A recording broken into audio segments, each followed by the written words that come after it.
सुधीन्द्रसेव्यपादुकं सुतादिमोहनाशकं सुशान्तिदान्तिदायकं समस्तवेदपारगं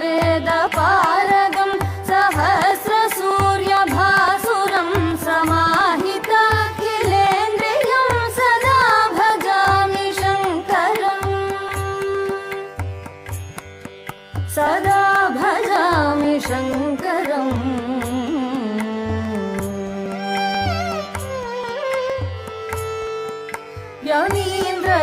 यमीन्द्रचक्रवर्तिनं यमादियोगवेदिनं यथार्थतत्त्वबोधकं यमान्तकात्मजार्चकं यमीन्द्रचक्रवर्तिनं यमादियोगवेदिनं यथार्थतत्त्वबोधकं यमान्तकात्मजार्चकम्